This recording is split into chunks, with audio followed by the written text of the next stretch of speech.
శ్రీమాత్రే నమః. నమస్కారం. 2024కి హోలీ పండుగ మార్చి 25వ తారీఖున వస్తుంది. మరి ఈ హోలీ అంటే ఏంటి? కామదహనం అంటే ఏంటి? డోలికా ఉత్సవం అంటే ఏంటి అని చెప్పి చాలామందికి ఒక క్వశ్చన్ మార్క్గానే ఉంది. ఎప్పుడు కూడా హోలీ వస్తుందంటే చాలు దేశమంతా పండుగ. దీపావళి పండుగ ఎలా చేస్తారో దేశమంతా కూడా ఎక్కువ చేస్తారు. ఇది ఉత్తరాదిలో బాగా ప్రాబల్యం ఉన్నటువంటి ఒక పండుగగా అనుకున్నాం, కానీ ఇప్పుడు అందరూ చేసుకుంటున్నాం. ఇది ఉత్తరాదికి పరిమితమైంది కాదు, సత్యయుగం కాలం నాటిది నుంచి వచ్చినటువంటి పండుగ ఈ యొక్క హోలీ పండుగ. ఇది నేను చెప్పట్లేదు, హిందూ పురాణాలలో చెప్తున్నాయి. హోలీ అంటే అగ్ని లేదా అగ్నితో పునీతమైనదని అర్థం. హోలీని హోళికా పూర్ణమిగా కూడా అంటారు. ఏటా పాల్గొన మాసంలో పౌర్ణమి రోజున వచ్చే ఈ పండుగను హోలీ పండుగ.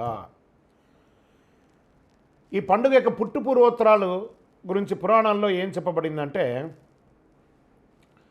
రాక్షసరాజు హిరణ్యకశిపుడు తన యొక్క కొడుకు ప్రహ్లాదుని తన యొక్క చెల్లెలు హోళికకు చెప్పి అగ్నిలో ఆహుతి చేయమని. హోలీ అంటే అగ్ని, అగ్నిలో ఆహుతి చేయమని.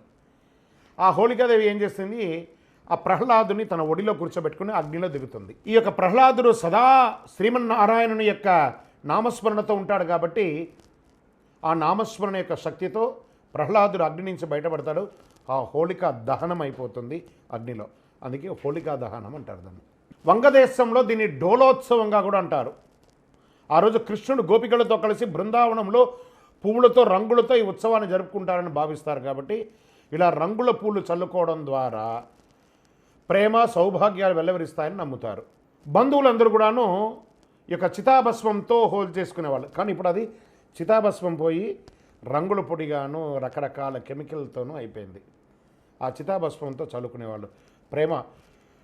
కృతయుగంలో రఘునందులు సూర్యవంశపు మహారాజు ఉండేవాడు. ఆ రాజు ప్రజలంతా వచ్చి హోళిక అనే రాక్షసి తమ పిల్లలను బాధిస్తున్నారు మొరబెట్టుకుంటే, ఆ సమయంలో అక్కడ ఉన్న నారద మహర్షి ఏటా పాల్గొన్న పౌర్ణమి రోజు హోళికను పూజిస్తే బాధలు తొలగిపోతాయని తెలుపుతారు. ఆ పూజలు పగటి వేళ చేస్తే కష్టాలు వస్తాయని అంత రాత్రి వేళ నిర్వర్తించేవారు. దీంతో అప్పటి నుంచి హోళీ పూజలు నిర్వహించడం ఒక ఆనవాయితీగా వచ్చేసింది. డోలికా అంటే ఉయ్యాల అని అర్థం. బాలకృష్ణుడు పాల్గొన మాసం పౌర్ణమి తిథిలో ఉయ్యాల వేసినట్టు. ఆ 21 రోజులు చేస్తారు చూసారా, కృష్ణుడిని అదే రోజు ఉయ్యాల వేశారట. అందుకే దాన్ని డోలికా ఉత్సవం, హోలీ ఉత్సవం చెప్తూ ఉంటారు. ఇది రాష్ట్రమంతా దేశమంతా జరుపుకునే ఒక అద్భుతమైనటువంటి విశేషం హోలీ ఉత్సవం. ఆ రోజు ఈ హోలీ ఉత్సవంలో అందరికీ కూడా ఒక చిన్న రిక్వెస్ట్ ఏమంటే, కెమికల్ పూరితమైనటువంటి చల్లుకోవడాలు, కోడిగుడ్లు పెట్టి కొట్టుకోవడాలు, దారిలో పోయే వాళ్ళందరినీ ఇబ్బంది పెట్టడాలు అవన్నీ చేయకండి. హోలీ అనేది ఒక ప్రేమకు చిహ్నం. తీపి పంచండి, అందరికీ బొట్టు పెట్టండి. అందరినీ ఒక సమభావనతో, మీకు తెలియని మీ మీద శత్రుత్వం ఉన్న వాళ్ళ మీద కోపం ఉన్న వాళ్ళకి కూడా ఫోన్ చేయండి, లేదా వాళ్ళ ఇంటికి పోయి తీపి తినిపించి బొట్టు పెట్టండి. ఆ దాంతో ప్రేమగా ఉన్నటువంటి ఒక రూపం కలుగుతుంది. కాబట్టి హోలీ నాడు మిత్రులతో బంధువులతో కలిసికట్టుగా చేయవలసినటువంటి ఒక మహత్తరమైనటువంటి ఉత్సవం హోలీ ఉత్సవం. శరణమయ్యప్ప.